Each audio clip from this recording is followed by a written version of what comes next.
Hello and welcome to a new episode of the Afterburners podcast. I'm your host, Sam Niedermeyer, and with me as always, Wrecked Fantasy himself, Mr. Bobby Koch. Bobby, it is July 11th. That means free Slurpees. Did you get a free Slurpee today? I did not, and I was also waiting for you to say the date. It doesn't feel like an official Afterburners pod until like the Daily Show music plays, but only in my head because we don't actually edit that in. It is Wednesday, July 11th, 2018. Yeah, there we go. So they have free Slurpees today. You didn't get one? No, I did not. I didn't either. I'm a loser. But you know, it was fun what we did on Monday. We were part of the Falafel House podcast. That was a good time, wasn't it? We were. We really enjoyed that, and huge shout out to Sal, Steven, and Kevin for putting that on. I know they raised, I think, close to $4,000. So definitely check that out if you haven't. I think they have some recordings of it up or going up soon.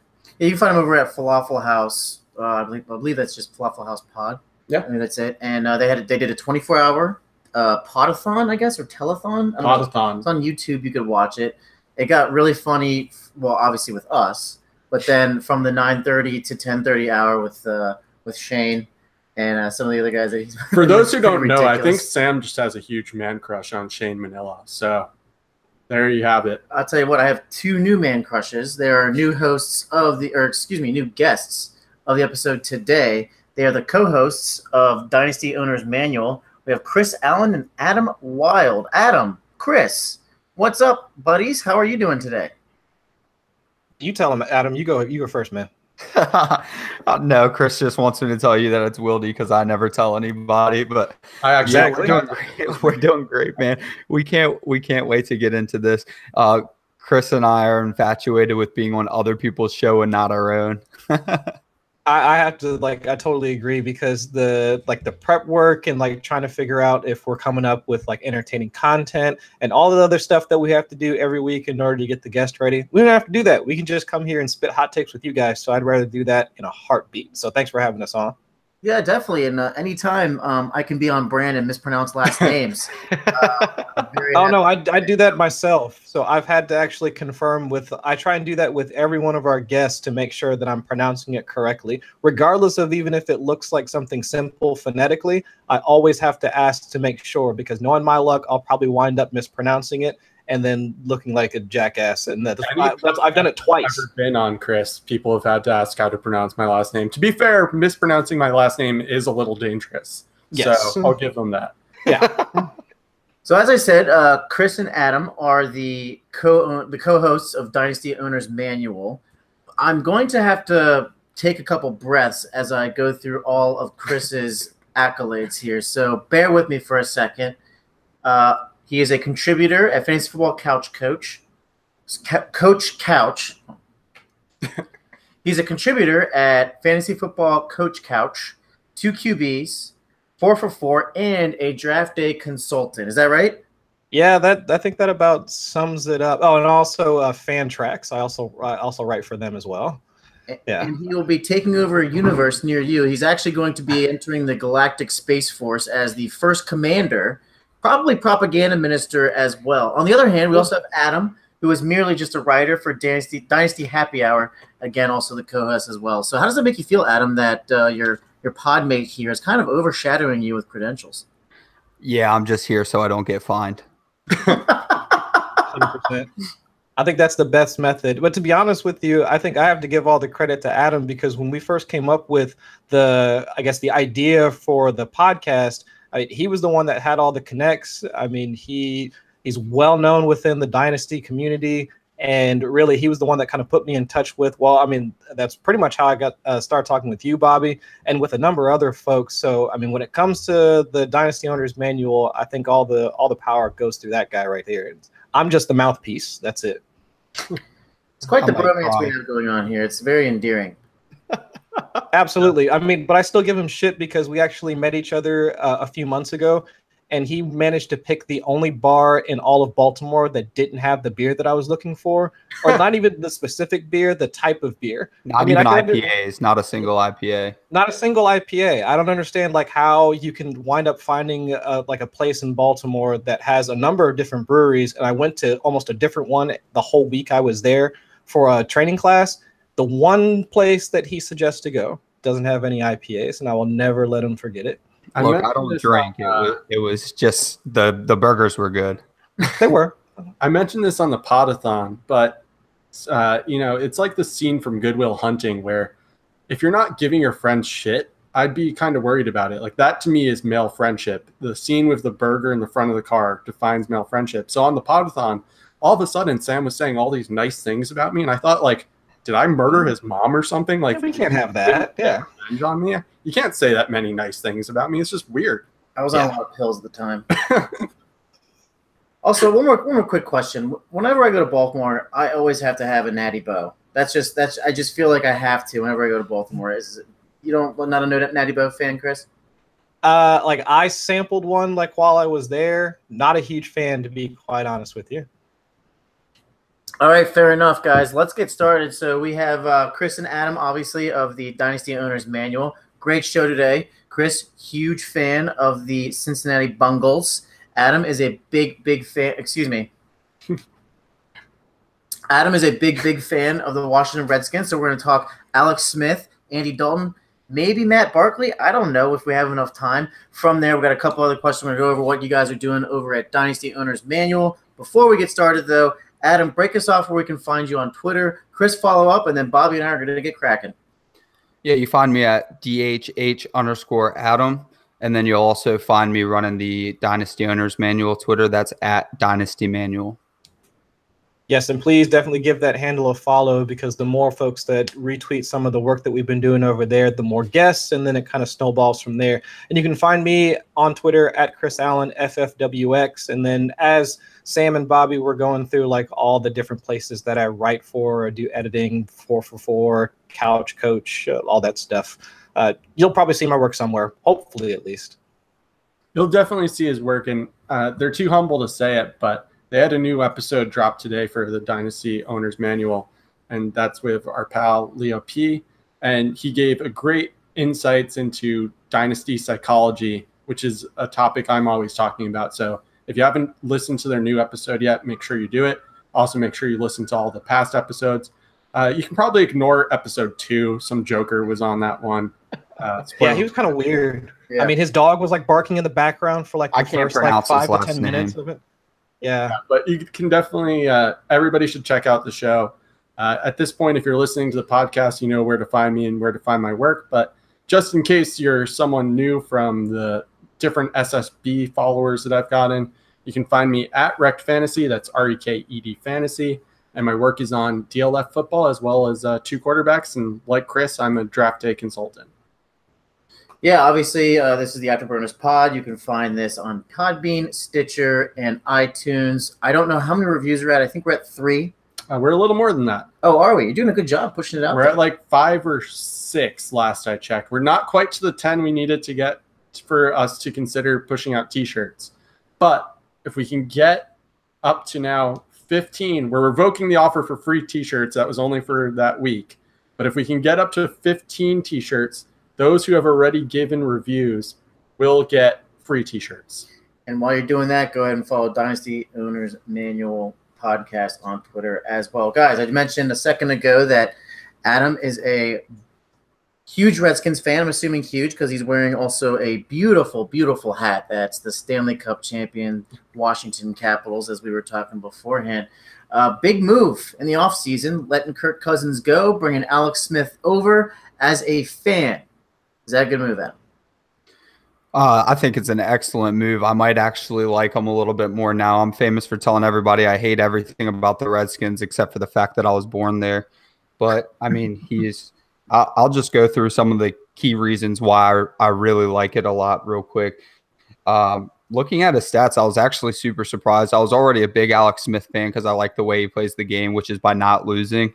But above 65% completion for 4 seasons, and he hasn't thrown double-digit picks since 2010. So that was the first 2 things that impressed me a lot. Last year broke the 4,000-yard mark, but I'm not sure the weapons are the same for the Redskins, and by that I mean they're not close. Reed is the perfect target for him. The only problem is that you might get max 6 games out of Jordan Reed, but he is matched up with his buddy Vernon Davis again. So, you know, when Reed goes down, they've still got that connection. I like it a lot for the team. I think his third down situation is a lot better than it was last year with Charkandrick West. Might keep him on the field more. Love him in fantasy. So, yeah, I'm real excited about that. Chris, how do you feel about Alex Smith? I think in total, I mean, if you look at Alex Smith from 2017 and then pretty much any other year prior to that, I think most folks would agree that the 2017 year was an anomaly, but that's okay. I mean, to me, at least it makes me feel like he has the capability of producing in the way that we would want a QB1 to produce. So regardless of if the weapons have changed, so sure, he's not going to have Travis Kelce. Sure, he's not going to have Tyreek Hill, but he has enough field stretchers in both either if you want to look at, if you think Josh Doctson is going to make the turn, if you think Paul Richardson is going to have some sustained success as he comes over from Seattle. Regardless, he has the field stretchers. He has Jamison Crowder in order to work the middle of the field, assuming Chris Thompson's ready to go. He also has somebody out of the backfield. Darius Geis, even though it wasn't a huge part of his game when he was at LSU, I think he still has the capability of catching targets or catching passes out of the backfield. So I think he has enough playmakers in front of him in order to continue that type of success. Sure, he's going to come down to earth. I mean, we're not going to expect him to be making, 40, 50, 60 deep passes and completing like over 50% of them. That's fine. But if he's still putting up a decent amount of yards each week and still keeping that TD to interception ratio in the positive, I think that he's still going to be of value to fantasy owners in 2018. That's why he was definitely one of my late round targets, whether it be in best ball redraft. I also grabbed him in the Scott Fish Bowl. So I think that a lot of folks are not necessarily sleeping on him, but I think there's some hesitation in making sure that what we saw in 2017 is going to be the same as what we're going to see here in the upcoming season. And just to be clear, folks, so even though both Chris and I write for 2QBs and Sal Stefanale is the biggest Alex Smith fan on the planet, we are not contractually obligated to say nice things about Alex Smith. I know it might seem that way, but we're not. In fact, what I was going to mention is, so I like Alex Smith. I think that his game matches up well with a lot of the Redskins' weapons, particularly I think he and Jamison Crowder are going to be very good friends very quickly, and Chris Thompson if he remains healthy. And as Adam mentioned, Jordan Reed as well, but he doesn't generally remain healthy. But what I was going to mention, which was, I guess, slightly concerning, although you can do this with any player, is earlier today, I saw some clips of Alex Smith someone was basically mocking the fact that he was rated number 1 on deep passes in the season last year. And it was a bunch of tipped passes into Tyreek Hill's hands, or Tyreek Hill just juking a bunch of guys, making Alex Smith look a bunch better than he actually was. So that's somewhat interesting, but that's also not really from past seasons his game anyway. So I think you're right. He is a back end QB1, high end QB2 type guy. And I don't really have too much else to add besides that. Do you have anything to add, Sam? Look, I'm going to be the contrarian here. Kelce was targeted 332 times over the last 3 years. I don't see anyone on the Redskins coming even close to being, one, matching his physical, how good Travis Kelce is, two. I don't see anyone absorbing 332. So average that out to what is that, 111, 112 targets. Who's going to be the guy this year for him? Well, I had a very long debate with a huge Travis Kelce fan, which actually turned me into a huge Travis Kelce fan, between Travis Kelce and Jordan Reed. And I said that Jordan Reed was just as much of an athlete as Travis Kelce, and probably more. He did show me some clips of Travis Kelce that surprised me, and some routes that I didn't anticipate he could run. But the problem with Jordan Reed has always been staying on the field. He is 100% of the time a top 3 tight end if he were to remain on the field. So if the case is who's going to absorb the Travis Kelce targets, well, I guess you would have to say Jordan Reed and Vernon Davis for the case of Alex Smith, since we're not here to talk about Jordan Reed. So that's where I wouldn't be too worried about. Vernon Davis did great in spot duty and has already played very, very well with Alex Smith, years ago. I don't see that being a problem, picking up the Travis Kelce issue, but the field stretcher is what's going to end up being the problem. And as was alluded to by Bobby, that's not his game anyway, so I don't really need anybody to stretch the field too much. I need Jamison Crowder to get open underneath. Alex Smith isn't going to throw to anyone that's covered whatsoever. He kind of plays like Dak Prescott. That's why Dez is out of there. So P-Rich might stretch the field a bit, but Chris hit the nail on the head with the Chris Thompson and the Crowders, and definitely Jordan Reed when he's healthy. Go ahead, Chris. All right, but the only thing that I would add to it is that not only I think that works in Alex Smith's favor are the weapons that we've all discussed so far, is also the offensive scheme that he's going to. So with Andy Reid, I mean, we could see that a lot of the weapons that they had, they were able to fully utilize anybody. I mean, we looked for Tyreek Hill, we looked for Travis Kelce, we looked for Kareem Hunt as of last year, but then there were also flashes of like Chris Conley. There were flashes of Albert Wilson when he was healthy. There were flashes of, insert player here. Hell, even Demetrius Harris, I think, even made a couple of appearances. So if we're also looking for the ancillary players that can work within that offense, you could take the same concept and look at Jay Gruden's offense, since it's also a spready type offense that looks at making sure that it doesn't necessarily have to be the number one target, or at least the number one fantasy target that we would come to think of as being the person that would be wide open. So if Alex Smith is not known to be a gamer, if Alex Smith is not known to be that guy that takes chances, but he is known to be that guy that will hit the target that's wide open, I think he's going to an offense that's going to make sure that his receivers get open. So regardless, I do think that there is a case to be made for Alex Smith to have at least continued success. And I'm sure that a lot of the main fantasy targets that we discussed are going to get theirs. It's just that I think it all comes back to Alex Smith, right?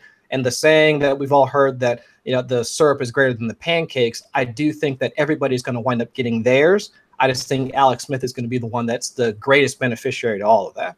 And that kind of leads into my question, which was just going to be, it sounds like, and I didn't hear his name mentioned from either of you, so it sounds like just by absence of not being mentioned, you're both a bit concerned about Josh Doxson's production with Alex Smith. Is that correct? Or do you guys think Josh Doxson will produce with Alex Smith? No, the problem with Josh Doxson is that he's more of that high point player and he's not much of a burner. I do think that he's got a chance. He's got a very small percent chance of hitting at this point. But I will say that he's had a little weird of a start to his career, so it's kind of hard to count him out. And I went to the Raiders game where he put up some great numbers, and he did look the part of a wide receiver one, but you can't do it one game a year. What I did forget to mention, though, is the offensive line is also above average, just like the Chiefs' offensive line was pretty good. And I would like to say that Darius Geis might have similar production of Kareem Hunt on the ground, and I'm talking about, leading rusher in the NFL type of production. So, that's going to help him a little bit there too. And then Chris Thompson, as I said, in the third down rule, Chris made the best point ever saying, everybody might be kind of good, but that's going to mean Alex Smith is really good. I think the main concern when it comes to Josh Doxson is, if you look at his previous track record, it's very hard for me to at least assume, to project him into a role where he just becomes the wide receiver one on that team. The injuries, just being like the misfires with Kirk Cousins, all of that kind of leads me to believe that he's still developing as a wide receiver. And it's hard for me to see what is he? He's 26, 27? No, 26. He's 26? Just turned, I think. Yeah, 26. So, at this point in a wide receiver's career, you're looking for them to be, I would say, not necessarily established, but you can see the breakout coming. Because when it comes to dynasty, when it comes to wide receivers in their career, their prime is within the next couple of years. You're looking from that 27 to 29, 30 years old range, like where they're supposed to be in their prime. I don't think Josh Doxson is ready for his prime yet. He still needs at least a season of, I would say, at least wide receiver 2 value or wide receiver 2 production for us to even think that he's going to be ready to assume that wide receiver 1 role. And he's just not there yet. He's just not. The guy catches the ball and he falls down. He makes a great play and then he falls down. So it's, again, I would need to see it in order for me to believe that he's capable of assuming that role in 2018. So one thing that Adam brought up that I think is really interesting is talking about the offensive line. Now, last year, they were, number one, they were injured. So take what I'm about to say it's a great assault. I mean, they were so injured. They had like third stringers from the middle school teams around. Yeah, like, Josh Doxson falling down on the and line around for them. They brought some probably county to come in and play there. But so Pro Football Rankings has them ranked 21st last year, which shocks my mind. As I said, it was like a bunch of third and fourth ringers when they had the Kansas City Chiefs ranked 15th. I don't know how these rankings. Pro Football Focus, obviously, they're pretty much the creme de la creme when it comes to doing these rankings. They're pretty much the best ones when it comes to it. So I'm not going to knock on that. I just think these rankings are a little off. Now, are you guys worried about the Redskins' offensive line? I just think they're perennially bad every year. Am I wrong here? Is it just because I watch them on Fox all the time and I hear people complain? They're typically above average. Last year was supposed to be exceptionally above average. They actually, I don't want to misspeak on the number, but I did say it on our pod. They had a historic amount of starting line combinations last season, so much so that we were picking up guys off the street towards the end of the year. It was actually really sad. It got to the point I didn't recognize probably 4 of the 5 starters at some points, but they were projected to be well above average prior to the season, and Trent Williams was banged up a lot, and if Trent Williams isn't on the field, it doesn't matter. I mean, part of the most of the ranking is because Trent Williams is there to anchor that offensive line. It's I can't speak enough about what he means to the team just being on the field. I mean, you have a whole different confidence with a guy like Trent Williams on the field. So him being banged up, I want to say 3 to 4 games last year, that was huge as well. But same people are coming back, and then we added some depth with the guy out of Louisville in the 3rd round. So I'm excited about that offensive line coming into this year, especially with Darius Geis back there. He's going to make them look good regardless.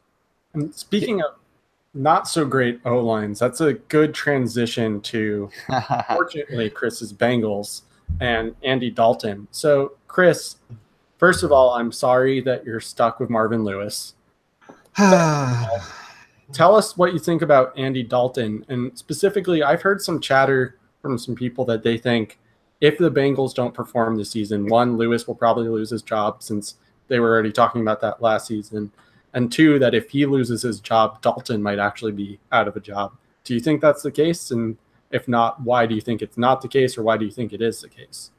I mean, I hate to say that I want to see somebody lose their job, because I mean it sounds crass, like on the face of it, right, guys? That's okay. You don't want to see listeners a week. You can say whatever you want. Well, for the 100 people out there, I'm not trying to be a jerk. Just letting you guys know. But when it comes to the Marvin Lewis-led Bengals, I mean, take away the even though it's very hard for me to do, take away all the wild card losses. Take away all the 0 playoff wins. Take away the terrible things that have happened to Carson Palmer, like when I thought he was going to be a star, and all those things that have happened, and you just see a mediocre team. You just see a team that is just, I don't want to necessarily say squandered talent, because if you want to look at teams that have squandered talent in the AFC North, you can just go about 200 miles east to Pittsburgh, and then you can look at a team that's squandered talent. But regardless, I mean, with the play, I would say that I do think that there needs to be a reboot in the head coaching department, because it just seems like that the offense is completely stagnant. It's very, I wouldn't even say conservative is the right word to describe it. But regardless, I do think there needs to be a head coaching change. Now, when it comes to a quarterback change, I don't really know if that's really a possibility at this point, because the quarterbacks that are behind Andy Dalton, I'm more scared of them than Andy Dalton. I know what we have in Andy Dalton. I mean, sure, he might be scared as all get out behind that offensive line, but at least he has a connection with AJ Green. At least he has a connection with Tyler Eifert, assuming he's healthy. Please, God, let him be healthy. But we know that he has enough talent, quote unquote, in order to make wide receiver 1, tight end 1s, and so on and so forth. The guys behind him, Matt Barkley, that guy hasn't played since 2016, and I think the last few games that he played, I think he threw like close to 10 touchdowns in 3 games. So I know Andy Dalton's probably done that in stretches of games beforehand, but at least Andy Dalton has also had games where he's either played the game manager or he's played the gunslinger and been able to put AJ Green like at the top of the map. Also, we're talking about the two guys behind him. So we've got Jeff Driscoll. He was, I think, drafted in 2015 or 2016 to San Francisco, waived, and then we wound up picking him up. I think he's the most likely in order to make the 53-man squad, like after everything's all said and done. But still, I think he has a number of issues behind him in terms of his arm strength that I think that will be somewhat of a problem. I think if he was if he got thrown on the field because something terrible happened to both Barkley and Dalton, I think he could probably run the offense. It'd probably look like I would say probably something less than Landry Jones, if I had to guess, in terms of production. He could probably keep the offense running for a little bit, but then if he got met with a bunch of pressure, everything would just fall off. The wheels would completely fall off the offense. But then the last guy, was it Logan Woodside? Yep. Yeah, from Toledo, if I'm not mistaken. So with him, I think he needs to completely overhaul his mechanics when it comes to both his post-snap processing and then also his footwork. I believe it was last year in the did they play? I forget which bowl game that they played in. It escapes my mind at this point, but they played Appalachian State in the last bowl game last year. I think he threw something like three interceptions in that bowl game, and for each of them, you can go back and take a look that he does not know how to read the second level of the defense and adjust to it properly. And so, if that's a problem in college, it's going to continue to be, and it hasn't shown to be anything that he's improved on at all. And then also, part of the problem is that because he comes from Toledo, they also run one of those spread type offenses, so that his numbers look inflated in terms of yardage, touchdowns, so on and so forth, but it doesn't translate well to the NFL. I mean, I know there are a lot of quarterbacks that have come from spread type offenses have done well in the pros, but at least in his case, because of his mechanical flaws, it's hard for me to see him continuing to make up that type of production in the pros. So between those, I still think that Andy Dalton is the guy.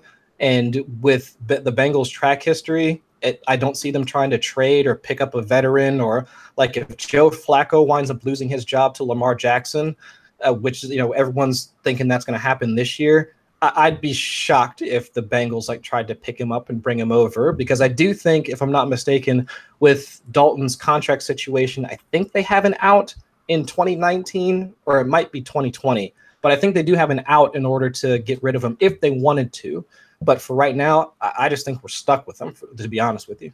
Yeah, I'm not as familiar with his contract situation as you are, but Adam, what do you think of Andy Dalton? And I also would just like to point out that's probably the most airtime that Driscoll's probably ever has gotten in his entire life.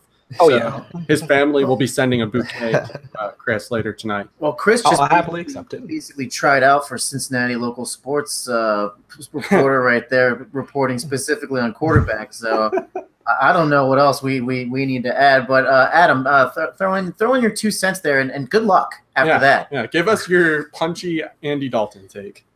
Yeah, he didn't have enough room to put it on the show sheet, but yeah, he already actually works for the Bengals. I didn't have enough characters on my Twitter profile. So that had to go. Dynasty Owner's Manual had to stay.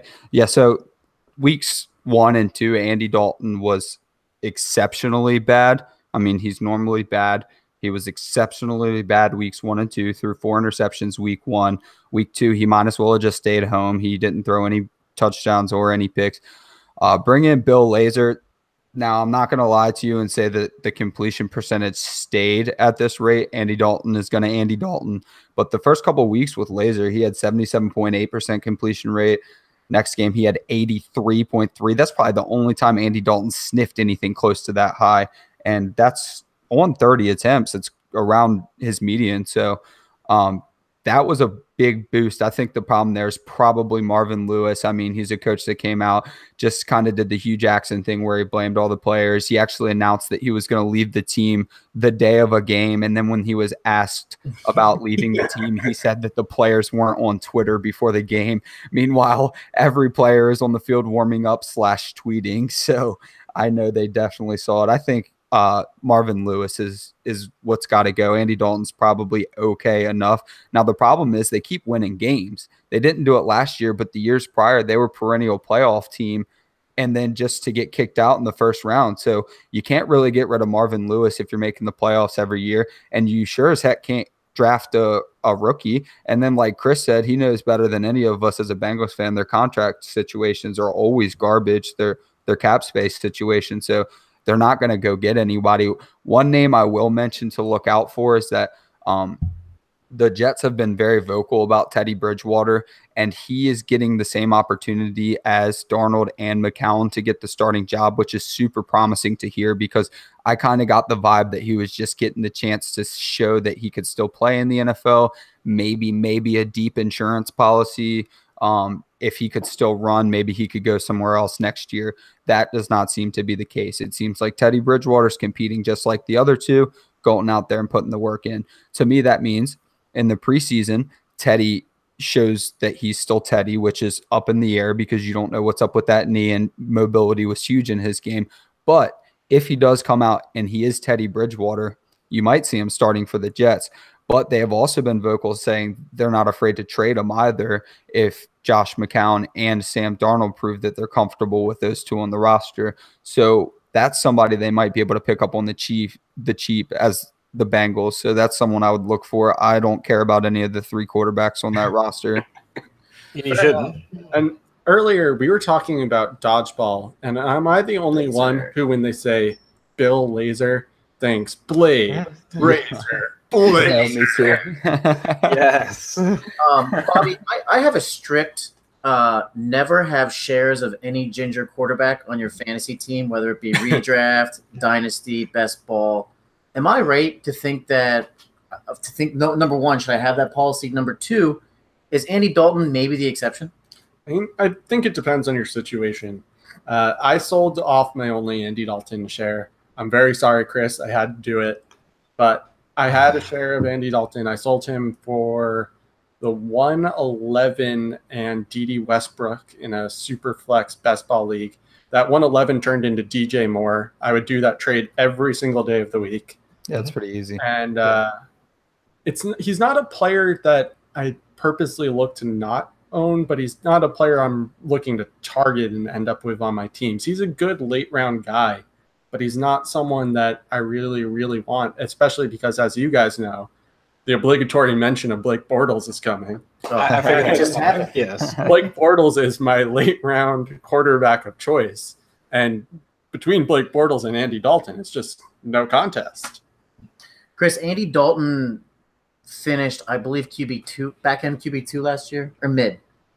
I have no idea. Last year he was, I thought he was like QB, it's like 16, 17. Yes. Okay. Really? High mid-tier kind of QB2. Is that kind of what we can expect from him the next 2 years until his contract runs out? I would assume yes, because I mean, you look at the team as it sits right now. I mean, AJ Green's still there. I mean, we're assuming from all the buzz around, there's some guy named John Ross that's supposed to be playing for them. I have no idea if that's actually going to happen or not. Tyler Eifert, he's been seen in the training facility, so we're hoping he's at least going to be back for the season. If not, Tyler Kroft showed that he has the ability to at least fill in the role in the red zone. Gio Bernard's back. I think he showed that regardless of if it's Mixon or Gio, either of those two can handle the rock, and at least they have what's the rookie's name? Mark Walton. I think the backup, who I think he can play just as well as Gio in the backfield as well, but I think he also needs some polish. But regardless, offensive line situation has looked to improve since they got rid of Russell Bodine, who was just absolute trash. They picked up Cordy Glenn. They wound up they drafted Billy Price, and it looks like his I think it was a pec injury that he had. That looks to be healing up.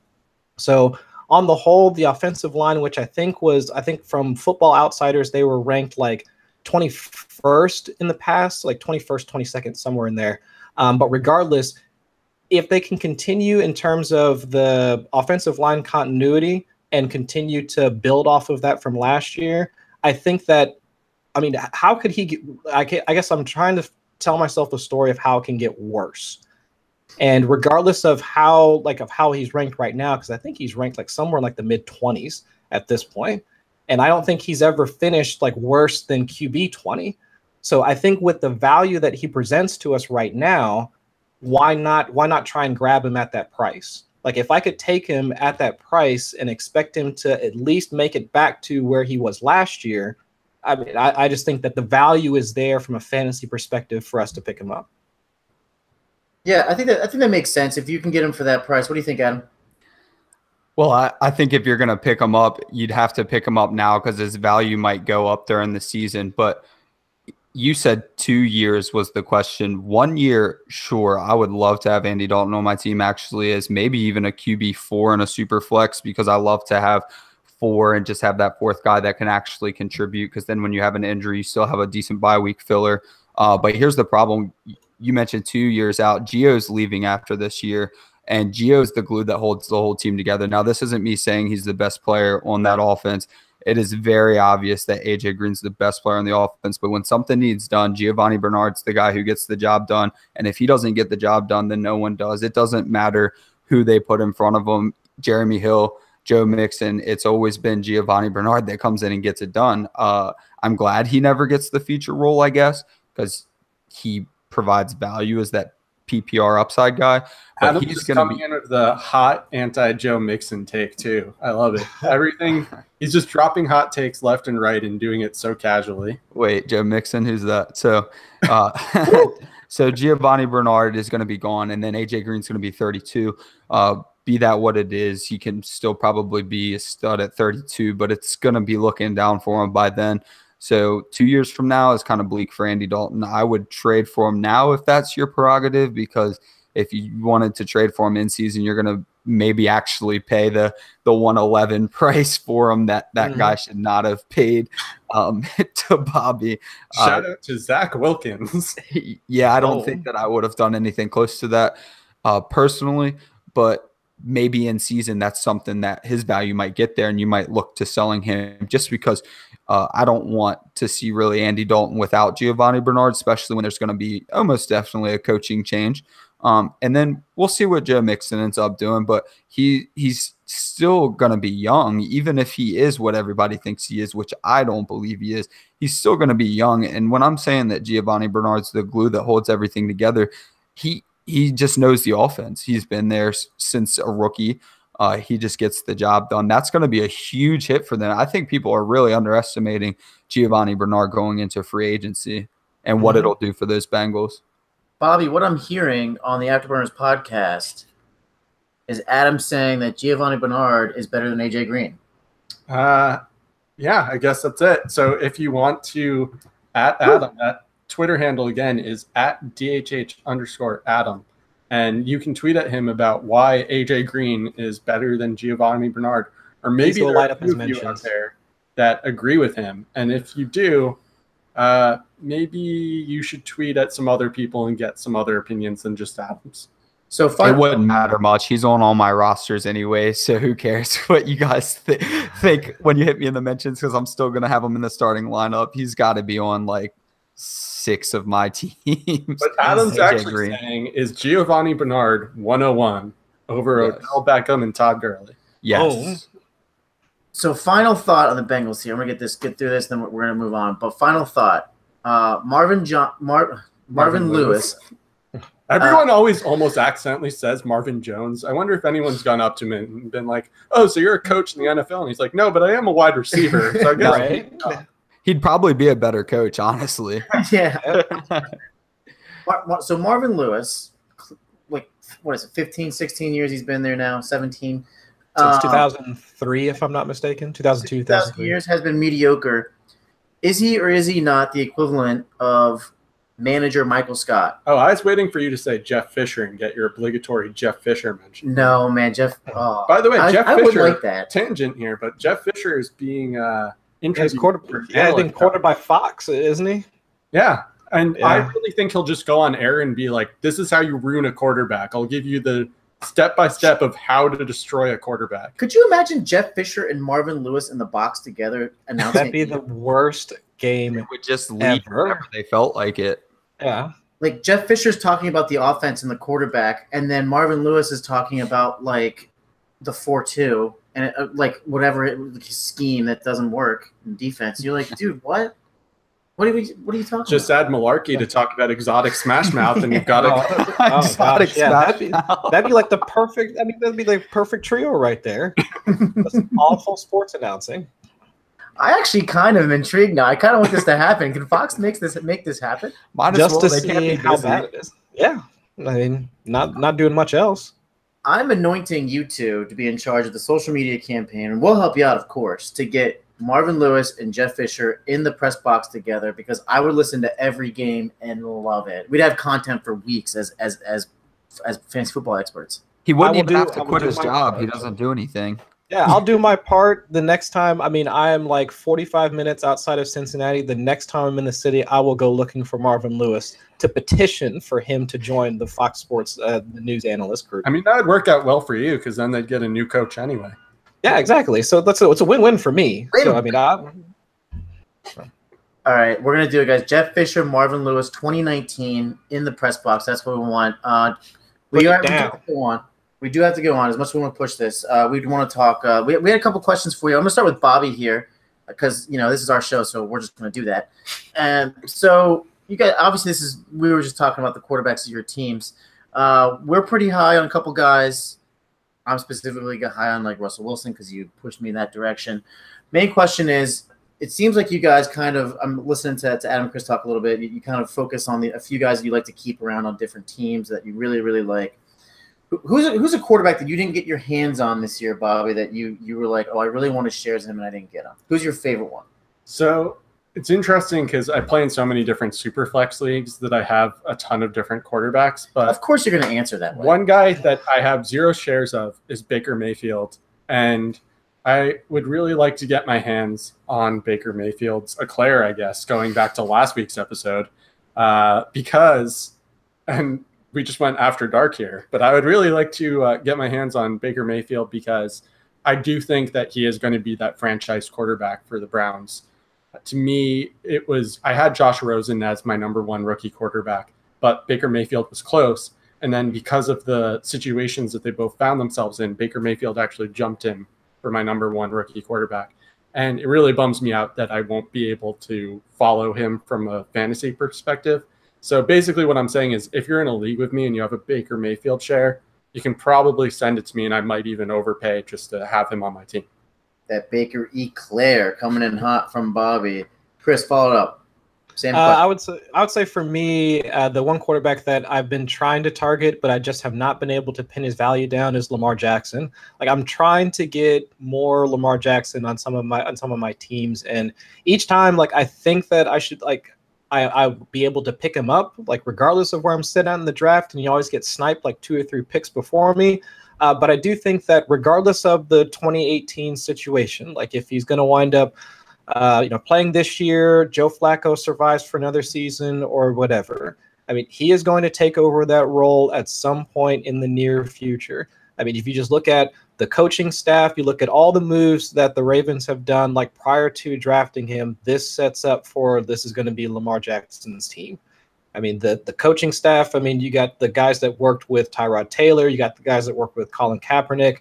I mean, you got the guy. I mean, they brought in RG3, which at the time, like when they signed RG3, I was like, wow, like why would the Ravens pick up RG3, who is like stylistically so much different than Joe Flacco? And then when they traded up and picked him at 31 or 32 rather, I was like, now it all makes sense. So that they want him to play. They want Lamar Jackson to play. Okay, so that makes sense. So regardless, I do think that his arm strength, his footwork, and then of course the rushing, I mean, all of it's there. I mean, the kid has the tools, he has the work ethic. You're already seeing all the clips on Twitter of what he's capable of doing. I think he's going to be a stud. So yeah, if I can pick him up more, I'm probably going to try and package some deals together here over the next couple of weeks if I can. But regardless, I wish I could get some more of Lamar Jackson. Yeah, it was super hard to kind of figure out his value, isn't it? Like some people have him really high, some people have him really low, and it's depending on the owner, basically.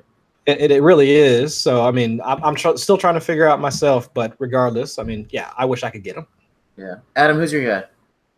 Well, before I hit my guy, I just wanted to say that I traded Jerick McKinnon for the 1.9 in a super flex and got Mayfield. So, Bobby, if you want to go get him for free, go get Jerick McKinnon first. That's not a bad plan, because if I had – this is, again, another tangent here, but if I had Jerick McKinnon, I would be selling him at his current value because I just don't see a way that it goes up. No way. No.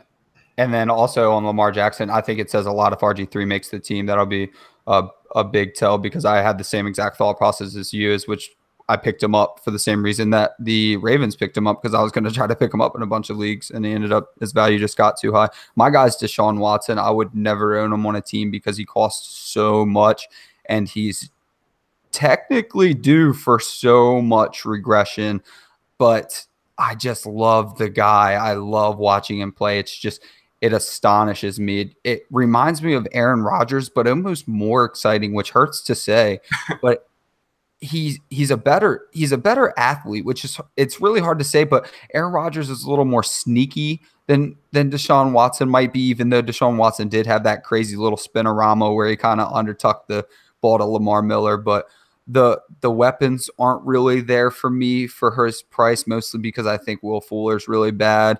Go Kiki Kuti. I do like Lamar Miller a little. I loved Foreman so much. That injury hurt, but that's all the reasons why I wouldn't be able to pay up for him, especially since he costs almost about as much as Russell Wilson for me now, and Russell Wilson's easily my QB1.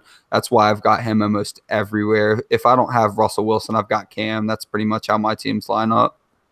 By the way, like we said earlier, where we're not contractually obligated to say Alex Smith is great working for two quarterbacks, you're not contractually obligated to come on Afterburners and say that Russell Wilson is your QB1. So that is Adam's take. That's not a take we're forcing on him, but we appreciate it nonetheless. This is funny because I never really pegged Russell Wilson as the guy. And then after Bobby showed me all the numbers and stats and he beat me down to a little nub, I was like, you know what? Russell Wilson is number one. I think you're right. But, yeah, no, they're not contractually obligated to mention Russell Wilson. No, and Deshaun's another guy, just to do a second round or to comment on Adams, that I don't have any shares of. And it makes me sad because, like Adam said, I just love watching him play. And I know he's going to have touchdown regression or whatever. But I almost see him, it's similar to what Adam said. I see him almost like a cross between Rodgers and Russell Wilson. Perfect. Yes, exactly. Hit that. But just watching him play is just, he plays an exciting brand of football. And watching him go down with that injury was heartbreaking. Yeah, I think I would like to see it a little more from Deshaun Watson. I know he scorched everyone for about 6 games and just destroyed him. And the injury was tough to watch. But the reason I'll never own him is because he used to destroy my Gamecocks year after year. Oh, yeah. Oh, you can't have emotion or you're never going to own anyone. This is why I never win. This is why I never win. And this is why all I do is host and make jokes and finish 10th out of 12 teams. I had to stop and pull over when I got the NFL little update on my phone while I was driving when Deshaun Watson went down. I actually got him off the waivers in a redraft league, but I got so emotionally invested to the dude. Not only was he putting up 30 points for my team every week, but he was just so much fun to watch. I would have watched a Texans game over a Redskins game every day out of the week. And when I got that news, I had to pull over and just scream. It was so frustrating. He is an awesome player to watch. You cannot tell me that the best game from 2017 was the Texans Seahawks game. I mean, that was the best game out of 2017, by far. I mean, that was just an absolute slugfest. And Russ scored more offensive yards than his actual team. I was going to say, notice how that involved Russell Wilson, who we've exactly is number one, and Deshaun Watson, who is his baby. So there we go. So I'll answer the question real quick, and then we're going to move on to what you guys are doing over on your podcast. So I think mine's Matthew Stafford, but not because I'm just in a lot of 2 QB leagues. The only reason I didn't get him this year is because I mean, I just spent way too much on other stuff, and he's relatively. I think people are understanding now that Matthew Stafford, despite looking like a complete college frat boy, he actually is a very good fantasy quarterback. He's consistently a QB1. Not even that, like a mid-tier QB1 year in and year out. He's got 5,000 yard potential. He did that once in his career, so I think that's the one guy that I have a secret. Even though I make fun of him for being like a Georgia frat boy, like I have a secret crush on him just for that reason. So Matthew Stafford, if you're listening, I'm sorry I called you a frat boy, but it's true. You look rather douchey. So all right, Sam Pig done. That's not even my burn of the week. I guess one day, since we have our QB handsomeness rankings, now we're gonna have to do our QB douchiness rankings. Oh, he's top. I mean, I'd say put him, and then in terms of douchiness rankings, I would probably put Roethlisberger like right behind him, man. Jay Cutler technically hasn't retired yet, just so you guys know. That's true. Yeah, I think Cutler would probably be number one. Mhm. Cutler's there. I actually, even though I'm a Steelers fan, I have to agree. Ben Roethlisberger is a giant douche. The clip, though, huge. of Jay Cutler. Did you guys see that clip? That is so hilarious. Oh, yeah. So, I was like, yup, that's exactly what I thought Jay Cutler was like. for those who didn't see it, it was his wife asking him what he's going to do with his post-NFL career. And he said, I don't know. And she's like, don't you think you should be thinking about it a little bit? He's like, I'm not really looking to do a lot of work right now. I'm looking to do the exact opposite of that. And that was him every Sunday. Yeah, exactly. Coach, I'm not really looking to do a lot of work right now. I'm looking to do the opposite of that. Wait a minute, Coach. You got me blocking on the wing? No. That's the way. No. I'm not doing that. Play is when they were doing the Wildcat and he had to line up wide and he didn't even fake like he was just standing there with his hands on his hips. I remember that. Yeah, that's just what I was referencing. Yeah, that's it. Oh, you were just adding. Okay. Yeah, that's the ultimate Cutler play.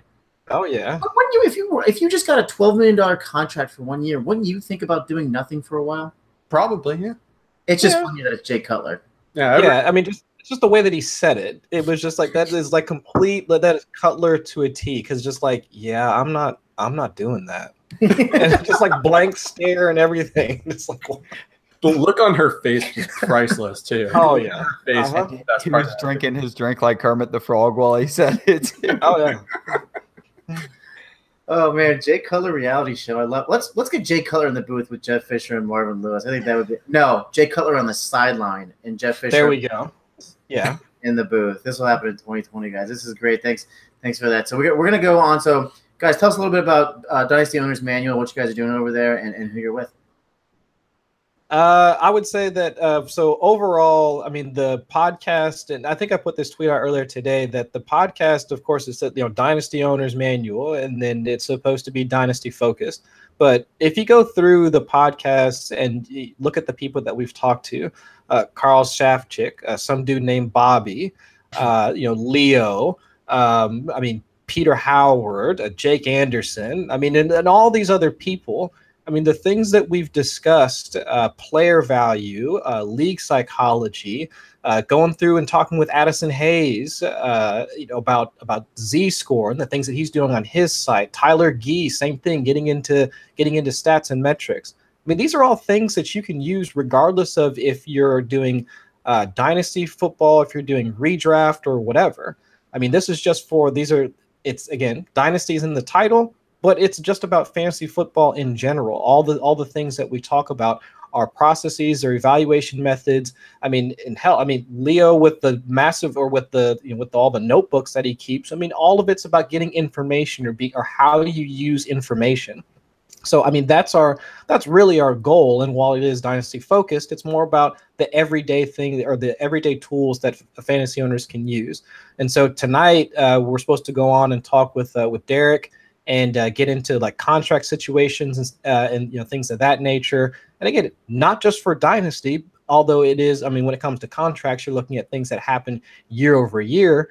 It's still things that we can apply to situations that are going on today. I mean, we're going to be talking about Dion Lewis and his contract situation and how that's going to shake out for Tennessee. And I know a lot of folks are kind of going back and forth over what he's going to do versus Derrick Henry. About Tevin Coleman, his contract situation is we're assuming he's going to hit free agency. So players like that while again, we're looking at stuff that's happening in the future, has impact for 2018. Yeah, it's really awesome. Adam, you guys just had an episode come out recently, right? Today. Dropped today, yeah. Yep, Leo P. Yeah, we talked about The Notebook, not the movie, although I wish we could have fit that in. But yeah, we should have done more jokes about that. We should have. We didn't actually take advantage of that. I noticed that when I was listening. Yeah, so we talked to Leo P about The Notebook and then Scott Fishbowl. But what we're trying to do, the dynasty is actually the owner in this case, not just your roster. You've got lots of rosters. Most of the time, people have numerous rosters. You're what matters. So at Dynasty Owner's Manual, we're trying to build the dynasty through the owner. Doesn't matter how good of an owner you are, there's always something you're going to learn. Had no idea what a Z-score was until we talked to Tyler Guillen, we talked to Addison Hayes. Then I would have never known how to use FF statistics if I didn't talk to Addison Hayes and him run me through it. Would have never known how to evaluate wide receivers with their breakout age if I didn't talk to Peter Howard.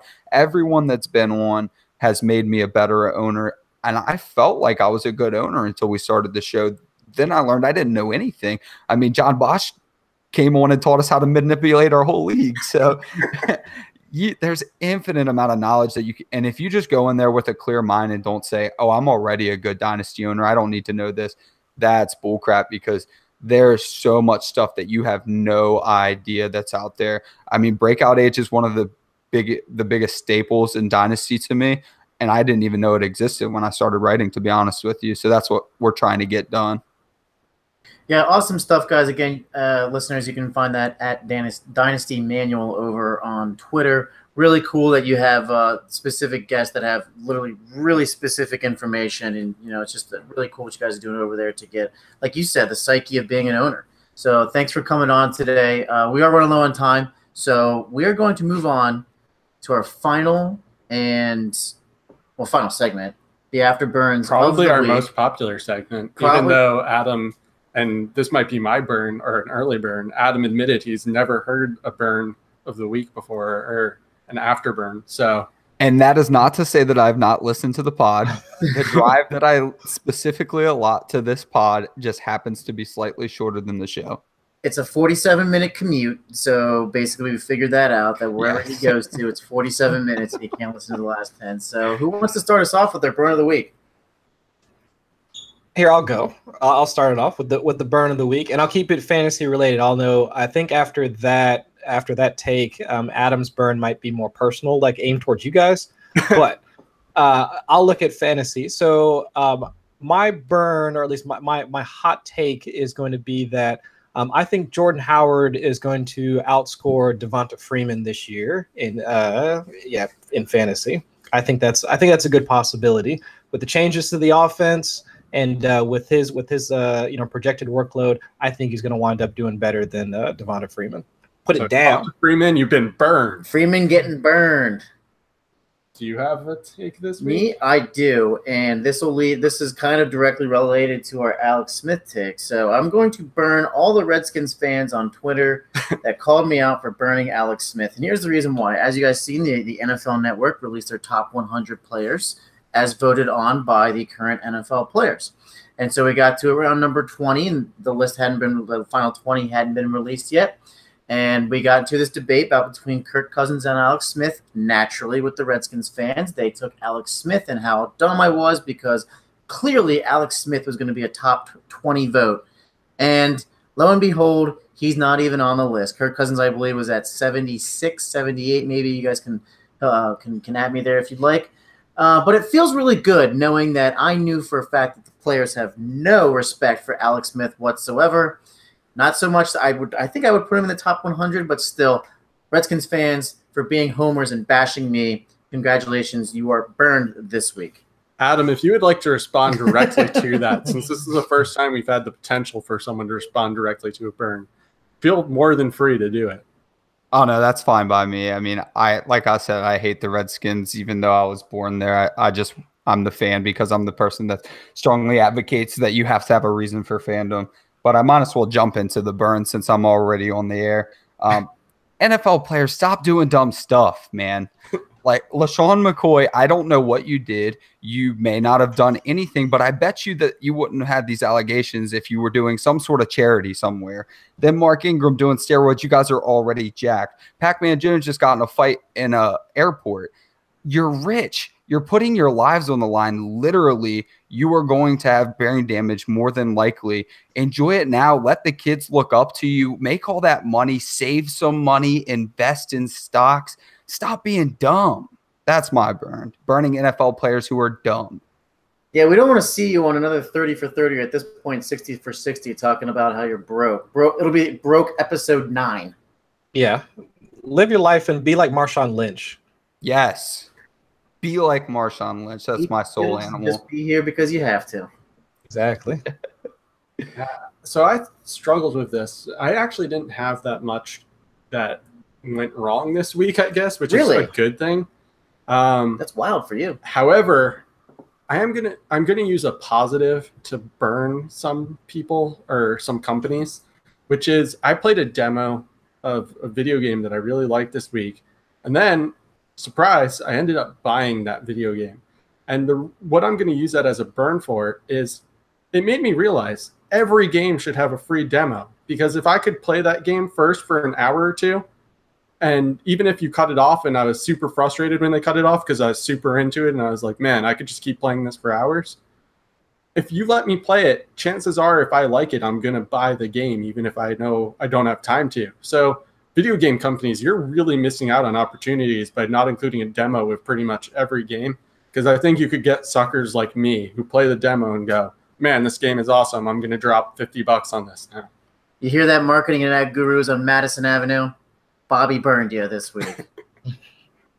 Yeah, that's it. That's and by the way, the company that did that was Square Enix and Nintendo. So good job, Square Enix and Nintendo. You were smart, and everyone else is dumb. Look for an @ off the social media account of the Afterburners podcast. Guys, thank you so much for coming on. This was a lot of fun. We'd love to have you back on when the season comes around. We can talk Matt Barkley or Alex Smith all you want. Oh, wait, no, it's Andy Dalton. That's right. We have our campaign, too, to get those guys in the booth and get Jay Cutler on the sidelines. And we'll definitely follow up on that campaign as well. The co-hosts of Dynasty Owners Manual, Chris and Adam. Adam, lead us off where people can find you on Twitter. Chris, follow up, and then Bobby and I are going to sign off. Yeah, at DHH_Adam, and then please follow the Dynasty Owners Manual Twitter at Dynasty Owners. Yep, rate, review, and all that good stuff for the pod. And you can find me on Twitter at Chris Allen FFWX. And you can find me at Rekt Fantasy. That's REKED Fantasy. Earlier they mentioned John Bosch, who always calls me a Twitter tough guy. And yeah, Sam, where can we find you? At The Needy One, guys. This is at Afterburners Pod. Don't forget to find us on Podbean, Stitcher, and iTunes. We need 5 more reviews. We'll get those free shirts rolled out with the design logo. What is Only people who have currently reviewed are getting free shirts, because we said free shirts for the first 10 reviews. We didn't get 10 reviews. So now those people who reviewed are not being punished, but no one new is getting a free shirt until we get more reviews. I feel like that just ruins the entire marketing campaign. Well, too bad. All right, guys. Thanks so much for listening. Tune in next week. Have a great rest of the weekend. Yep. Until next time, Fantasy Twitter, keep it classy.